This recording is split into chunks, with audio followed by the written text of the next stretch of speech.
back to the show, everybody. Well, our next guest is part of a community that's considered the fastest growing faith group in North America. And Bokma is among 80 million North Americans today who call themselves spiritual but not religious. Raised in a strict fundamentalist Christian home and decided to break away from her religion at the age of 20. Decades later, she set out on a 12-month journey to lead a more spiritual life. She's sharing that quest in her new book, My Year of Living Spiritually, and joins us now. Welcome. Welcome. Do you mind if we start off with you explaining what it actually means to be spiritual but not religious? Well, I am a journalist and not a theologian, so I don't have a sort of theological point of view on it necessarily, but I really think that religion is something that comes from the external, from a god or a guru, you know, an external source, whereas spirituality is from within, that we have the answers within us if we can tap into that, that we are our own authority, our own spiritual authority, really. Describe to us your upbringing. What was it like living in this fundamentalist Christian home? I grew up in the Canadian Reformed Church, which is a very small sect, about 10,000 people in Canada, and I was raised to believe I was one of the chosen people and that everybody else's religion was really incorrect. I went to church twice on Sunday, young people's on Fridays, catechism classes. I went to private Christian school. I was really immersed in religion, and that was my whole existence, really, praying and Bible reading and all of that. So it was a very insular life, you know. I was taught, you know, things like evolution and dancing and Canadian boys were things to stay away from. Wow. Wow. Yeah. You write in your book, church life was the center of our existence. I'd lose everything if I left the church, but I knew I'd lose myself if I stayed.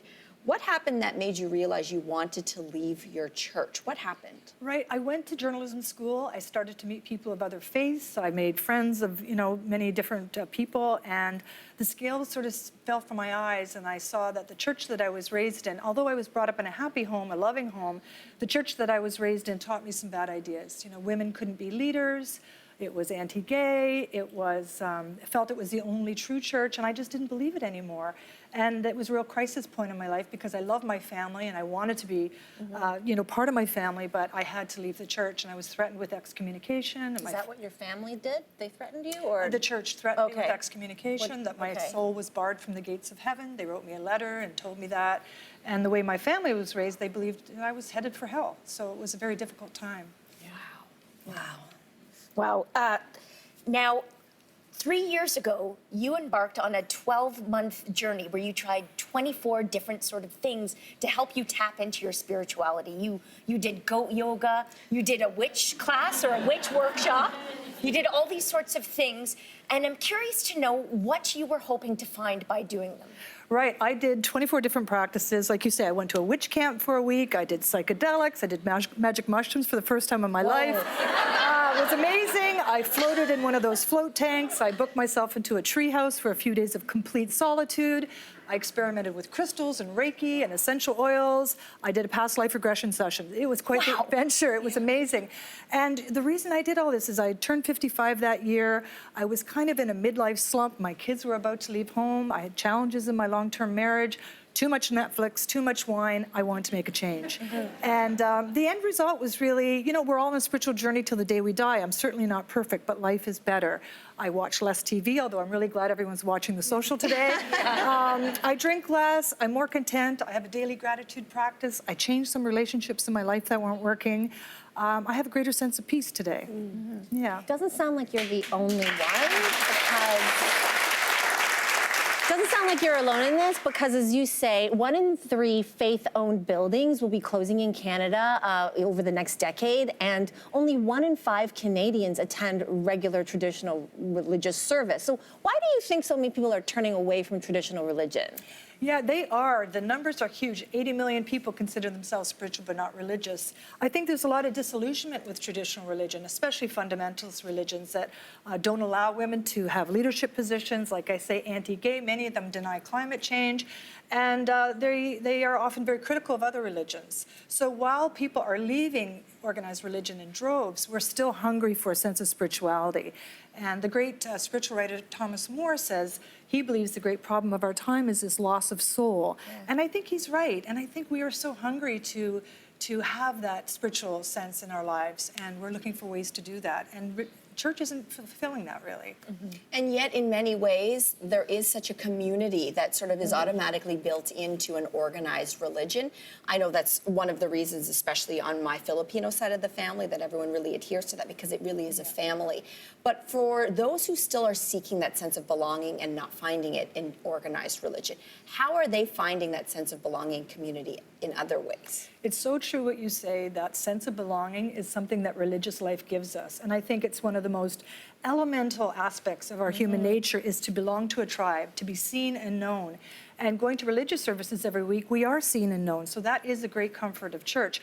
I did become a Unitarian, which is a very left-leaning religion and very inclusive, and you can be an agnostic and worship there. So I still have that sense of belonging that I think is so important. There's many ways that people are finding that. Book clubs, social protests, you know, getting out there and making your voice heard in the world.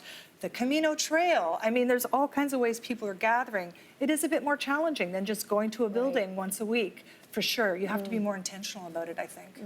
I was also raised Catholic, and while there were a great many things that I found comfort in, I also found a lot of contradictions and a lot of disappointment, which is the reason why I chose to not raise my son in a Catholic school in a Catholic environment. But the dilemma comes up where, as he gets older, he has more and more questions about spirituality, particularly around death. And where when I was growing up, the answer was just like, oh, well, you just die and you go to heaven. And it was quite like, well, that was that. Great, float in the clouds. Easy. With my son, I'm finding it much more challenging. So what suggestions do you have for parents who are choosing to raise their children with a more spiritual realm, but not necessarily organized religion? Yeah, it's so true. And you know, there's this quote from this comedian about organized religion. What do they all have in common? Guilt, but with different holidays, you know?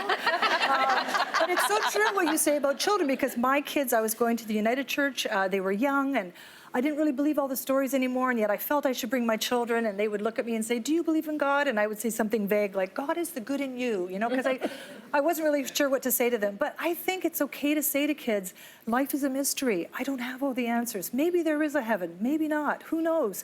What matters, I think, is the here and now, the life that we're living today, right? Yeah. And I think our kids are okay with that. What is your relationship like with your family today? Well, writing this book, you know, when I wrote the book, I'd been estranged from my family for about a decade. And writing the book, especially, I was very close to my mother when I was young, and writing the book, she comes up in it a lot, and I ended up exploring my relationship with her a lot, which was kind of unexpected. So I did give it to her to read before it was published, and I was quite anxious about it. I felt that she had a right to read it. And she called me the next morning. She stayed up all night and read it, called me the next morning. Didn't say whether she liked it or didn't like it, but it opened up a new relationship with her. And my stepfather died recently. I went to the funeral. And, you know, we've been able to reconcile. And that's one of the great gifts that's come out of this book, because I love my mother dearly. And I was so sad that religion divided us. And she said to me the other day, you know, sometimes you have to agree to disagree. And to me, that was a miracle, because I felt like I got my mother back. And that was, you know, it had a happy ending. Yeah. What a story. Anne, thank you so much for joining us and sharing your story with us today. Thank you so much for having me. Thank you. The book is called My Year of Living Spiritually, and audience, you're going home with your own copy today. We'll be back after this.